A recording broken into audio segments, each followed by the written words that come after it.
beautiful charts that show how it's changed over time. And I didn't get them all blown up for you, but they're really interesting. So the good news, Black Americans are entering the middle class. More Black Americans are entering the middle class than any time in American history.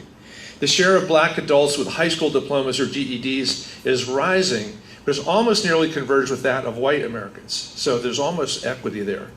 And the share of young Black adults who are high school dropouts has fallen by more than half since 1990.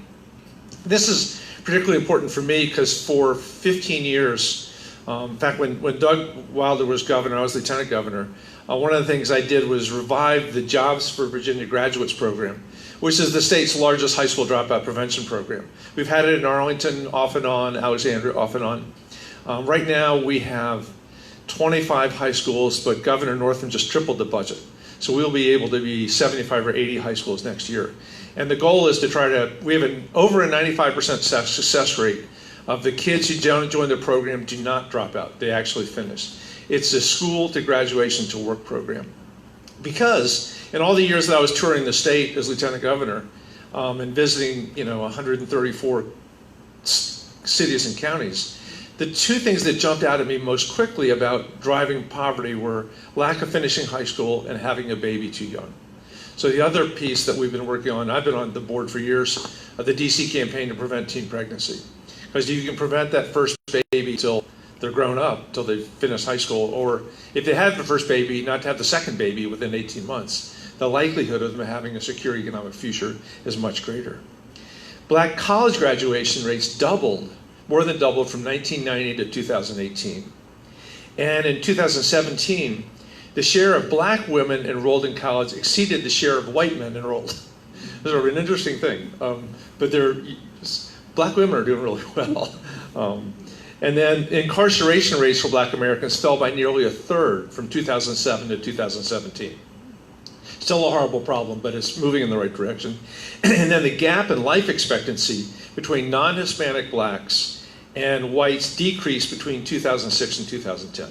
So once again, life expectancies are converging. And one of the most interesting things is if you are a Black man who's 60 years old or more, you're going to live longer than a white man at that age. So if you can make it past those dreadful diseases of your 40s and 50s, you're actually in better shape than the white population. Also, these two things, one thing wasn't in the report, but if Black Americans were their own nation, it would be the 10th richest nation in the world, which is a pretty amazing thing.